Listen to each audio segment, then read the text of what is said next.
نحمده ونصلي على رسوله الكريم اما بعد فاعوذ بالله من الشيطان الرجيم بسم الله الرحمن الرحيم ورفعنا لك ذكرك صدق الله مولانا العظيم الصلاة والسلام عليك يا رسول الله وعلى آلك وأصحابك يا حبيب الله الصلاة والسلام عليك يا نبي الله وعلى آلك وأصحابك يا نور اللہ مولاي صل وسلم دائما ابدا على حبيبك خير الخلق كلهم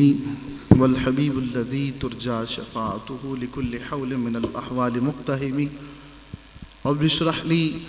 صدري ويسر لي أمري واحلل عقدة من لساني يفقه قولي بلغ العلا بكماله كشف الدجى بجماله حسنت جمیع خصالہ صلو علیہ وآلہ کوئی لمحہ بھی تیرے ذکر سے خالی نہ ہوا کوئی لمحہ بھی تیرے ذکر سے خالی نہ ہوا آقا میں تیرے بعد کسی در کا سوالی نہ ہوا کوئی لمحہ بھی تیرے ذکر سے خالی نہ ہوا تیرے بعد کسی در کا سوالی نہ ہوا تو ہے یثرب کو مدینے میں بدلنے والا تو ہے یثرب کو مدینے میں بدلنے والا تیرے جیسا تو کسی شہر کا والی نہ ہوا تو ہے یثرب کو مدینے میں بدلنے والا تیرے جیسا تو کسی شہر کا والی نہ ہوا اور تیرے گلشن میں کھلے پھول علی جیسے بھی سبحان اللہ تیرے گلشن میں کھلے پھول علی جیسے بھی باغ دنیا میں تجھ جیسا کوئی والی نہ ہوا اور ہر حسین حسن محمد سے ہے خیرات طلب ہر حسین حسن محمد سے ہے خیرات طلب ایک چہرہ بھی تیرے جیسا جمالی نہ ہوا ہر حسین حسن محمد سے ہے خیرات طلب ایک چہرہ بھی تیرے جیسا جمالی نہ ہوا اور آقا تیری امت کے سوا اور کسی امت میں تیری امت کے سوا اور کسی امت میں کوئی رومی نہ ہوا کوئی غزالی نہ ہوا اور کوئی پیدا نہ ہوا تیرے مؤذن جیسا کوئی پیدا نہ ہوا تیرے مؤذن جیسا پھر اذانوں میں کبھی سوز بلالی نہ ہوا میں نے ہر دور کی تاریخ میں جھانکا فخری میں نے ہر دور کی تاریخ میں جھانکا فخری کوئی بھی انسان محمد سا مثالی نہ ہوا میں نے ہر دور کی تاریخ میں جھانکا فخری کوئی بھی انسان محمد سا مثالی نہ ہوا محمد جانے جانا ہے پیمبر ہو تو ایسا ہو محمد جانے جانا ہے پیمبر ہو تو ایسا ہو رسولوں کی بشارت سے مبشر ہو تو ایسا ہو امر توقیر کا سب کو معکر ہو تو ایسا ہو کیا ہم کو غلام ان کا مقدر ہو تو ایسا ہو سامنے ذی وقار میں کیونکہ میری دو حیثیتیں ہوتی ہیں جناب صدر محفل میں ایک تو میں مہمان ہوتا ہوں اور دوسرا میزبان ہوتا ہوں ایک حدیث جس کا مجھے انہوں نے کہا کہ یہ سنائی ہے میں نے کل کے جناب صدر خطبہ جمعہ میں سنائی تھی اور قبلہ کے ایک بیان کے اندر یہ بڑی خوبصورتی سے موجود ہے کتابوں کے اندر بھی حسن سراپا رسول میں اور نبی پاک کی محبت جو ایمان کا مرکز و محور ہے اس کے اندر بھی نقل کیا اور یہ ایمان جو ہمیں ایسی محافل کے انعقاد پر آمادہ کرتا ہے وابڈا ٹاؤن میں صرف وابڈا ٹاؤن کے لوگ نہیں جو باہر سے لوگ آتے ہیں اور کبھی محافل کا حصہ بنتے ہیں کبھی صرف کسی مقصد سے ملنے ملانے کے لیے آتے ہیں تو ماہ نور میں وابڈا ٹاؤن کے در و دیوار کو جگمگاتا ہوا دیکھتے بڑی توجہ کے ساتھ اور یہاں نور کی برسات دیکھتے ہیں جہاں حضور کے ذکر کے ترانے گونجتے ہوئے دیکھتے ہیں تو وہ بھی جو ہے وہ جھوم جاتے ہیں اور الحمدللہ اس کا صحرا ان عاشقوں کو جاتا ہے کہ جنہوں نے اپنا مال بھی صرف کیا، اپنا وقت بھی صرف کیا، اور محافل میں بھی تشریف لاتے رہے، جلوس میں بھی شامل ہوئے۔ ہماری جو ہے وہ میلاد کمیٹی کے احباب، اللہ سب کو سلامت رکھے۔ میں یہ کہہ رہا تھا کل، کیونکہ ربیع النور کا آخری جمعہ تھا حاجی بھٹا صاحب، تو میں یہ بتانا چاہ رہا تھا کہ جب آپ لوگ اتنا کچھ کرو گے تو آپ کو کیا ملنے والا ہے؟ آپ کو کیا ملنے والا ہے؟ میں نے 2 باتیں کی تھی کہ جو ملنے والا ہے، اور 2 باتیں میں نے کی تھی جو مل چکا ہے۔ جو بولیے نا، جو کسی سے محبت کی وجوہات میں سے ایک محبت کی وجہ یہ بھی ہوتی ہے نا کہ کوئی آپ اس کو نہیں جانتے لیکن وہ آپ سے بڑی محبت کرتا ہے، تو بالآخر اس کی محبت آپ کو مجبور کر دیتی ہے کہ آپ بھی اس سے محبت کریں۔ نبی پاک علیہ السلام کا مبارک دربار ہے، امام طبرانی نے معجم الکبیر کے اندر اس روایت کو نقل کیا، جس کا میں نے ذکر کیا بھی کل خطبہ جمعہ میں میں نے اس کو بیان کیا۔ جو لوگ نہ تھے ان کو بھی سامنے آ جائے گی، تو محبتوں میں اضافے ہوں گے اور ایمان میں اضافے ہوں گے، اور یہ شب بیداریوں کے صلے مل جائیں گے، اور جلوس کے عظیم شان اجتماع میں شامل ہونے کی جو ہے وہ وجہ سمجھ میں آ جائے گی۔ نبی پاک علیہ السلام صحابہ کرام کی مجلس میں صحابہ کرام سے ایک سوال کرتے ہیں، اے صحابہ، میں بالکل صرف ترجمے پر بات کرتا ہوں کہ مجھے یہ بتاؤ کہ اللہ کی مخلوقات میں سے کون سی مخلوق ایسی ہے کہ جس کا ایمان بڑا عجیب ہے؟ جس کا ایمان بڑا ای الخلق اعجب ایمانا، ایمان کے اعتبار سے کون سی مخلوق ایسی ہے کہ جس کا ایمان بڑا عجیب ہے؟ تو جو پلیز میری طرف رکھیے گا کہ صحابہ کرام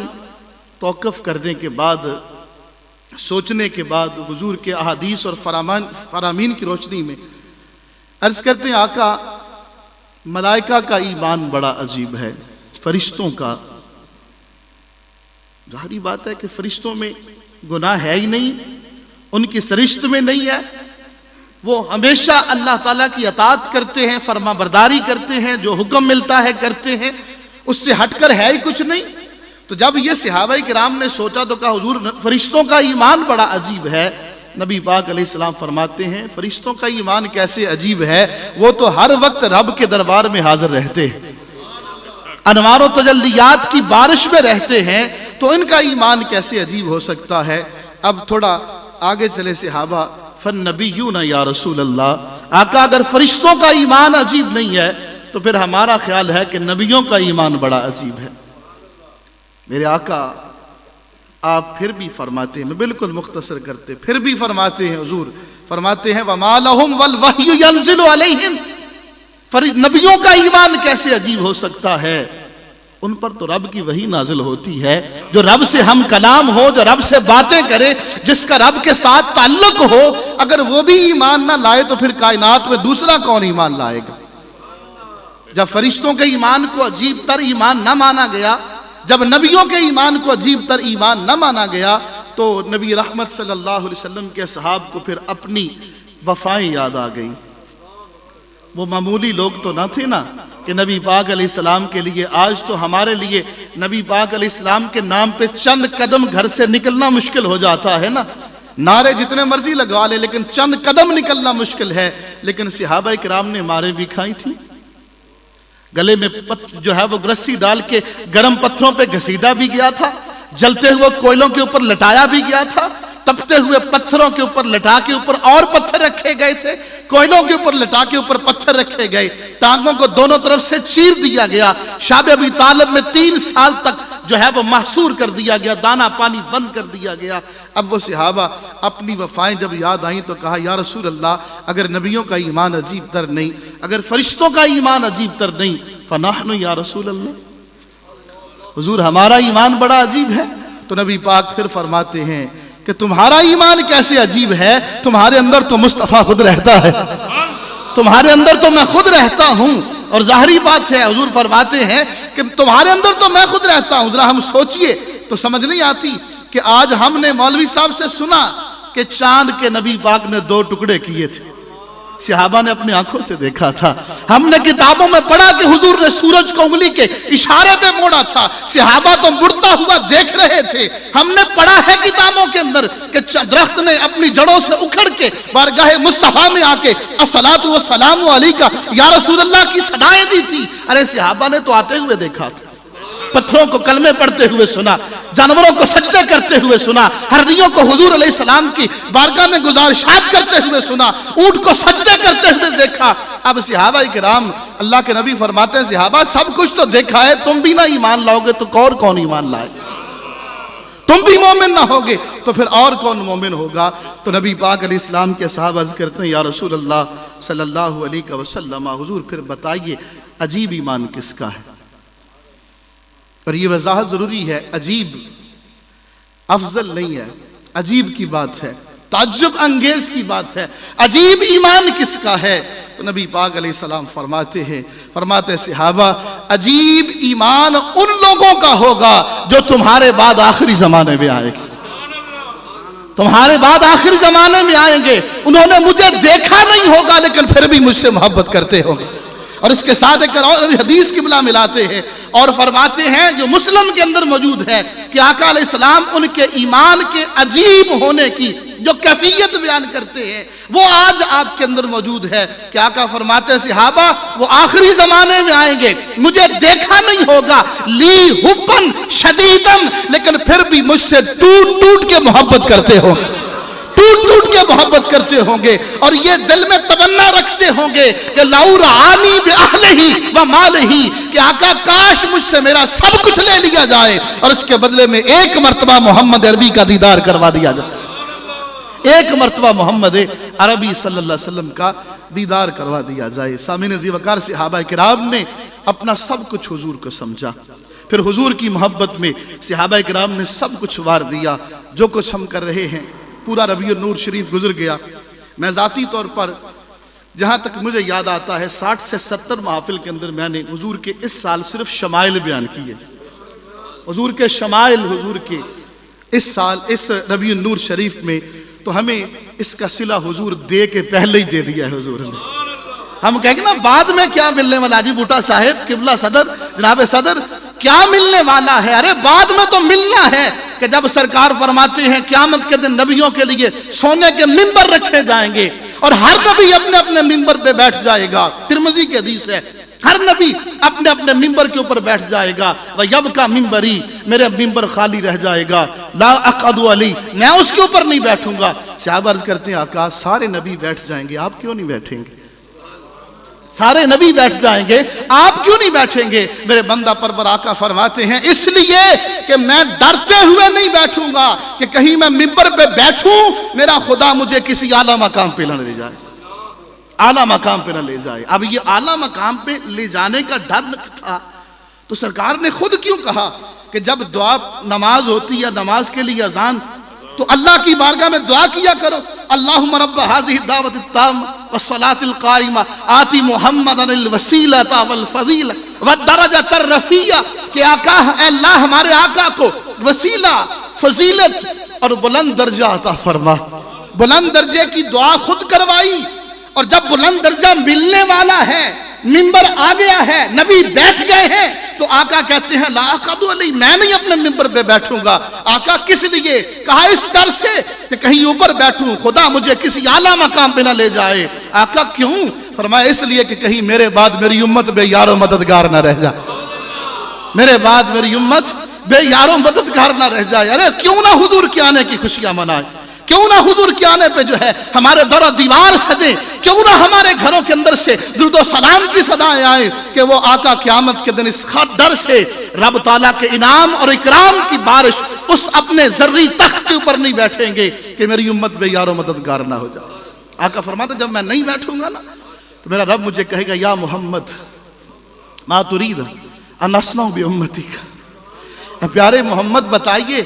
تیرا کیا خیال ہے, تیری امت کے ساتھ کیا سلوک کروں, تیری امت کے ساتھ خدا کی رضا چاہتے ہیں دو عالم، خدا چاہتا ہے رضائے محمد۔ میرے آقا فرماتے ہیں میں کہوں گا یا رب عجل حسابہم، اے میرے مالک قیامت کا دن بڑا سخت ہے، ہر نفس اپنے پسینے میں اپنے کانوں تک غرق ہے، میرے مالک ہر بندہ ڈر رہا ہے، آج تو جتنے جلال میں ہے نہ کبھی پہلے تھا نہ کبھی بعد میں ہوگا، میرے مالک یوں کر میری امت کا حساب جلدی لے لے، اجل حسابہم، ان کا حساب جلدی لے لے۔ آقا فرماتا ہے پھر کچھ اعمال کی بنا پر جنت میں جائیں گے، کچھ مصطفیٰ کی شفاعت کی بنا پر جنت میں جائیں گے۔ رات ذی وقار پورا ربیع النور میں یہی بتاتا رہا اور یہی گزارش کرتا رہا کہ لوگوں نبی رحمت صلی اللہ علیہ وآلہ وسلم کی ذات انور کے ساتھ اپنی محبتوں کے رشتے مضبوط کرو، نبی پاک کی محبتوں کے رشتے مضبوط کرو۔ اور یہ مضبوطی جناب صدر میں یہ بات پورا ربیع الاول پوچھ رہی آپ کے سامنے، ہمیں کچھ اور کہا جاتا ہے، میں ان سے ایک بات کہتا رہتا ہوں، میں حضور کی محبت اس لیے بیان کرتا ہوں، جس سے محبت ہوتی ہے نا بندہ اس کی ناراضگی سے ڈرتا ہے، اس کی ناراضگی سے ڈرتا ہے۔ جب محبت ہوتی ہے نا تو پھر محبوب کی ادائیں بھی ادا ہوتی، محبوب کی ادائیں بھی ادا ہوتی۔ جب محبت ہوتی ہے تو آقا کی تعلیمات پر عمل کے جذبے بھی پیدا ہوتے ہیں۔ یہاں کتنے لوگ ہیں، میں ایک ایک کر کے چہرے گنا دیتا ہوں، یہاں میں آپ کو 5-6 بندے گنا سکتا ہوں جب یہ محافل میلاد میں نہیں آتے تھے، داڑیاں مڑی ہوئی تھی، آج سرکار کے میلاد کا صدقہ ہے چہروں پہ سنت مصطفیٰ سجی ہوئی، مساجد میں آتے ہیں۔ پہلے نبی پاک نے بھی یہی طریقہ بتایا، اولاد کو پہلے محبت رسول سکھاؤ، پھر آل بیت کی محبت سکھاؤ، پھر قرآن پڑھنا سکھاؤ۔ جب نبی کی محبت سیکھ کے، اہل بیت کی محبت سیکھ کے قرآن پڑھیں گے، ہر چیز نور علی نور ہو جائے۔ وما علیہ الا البلاغ۔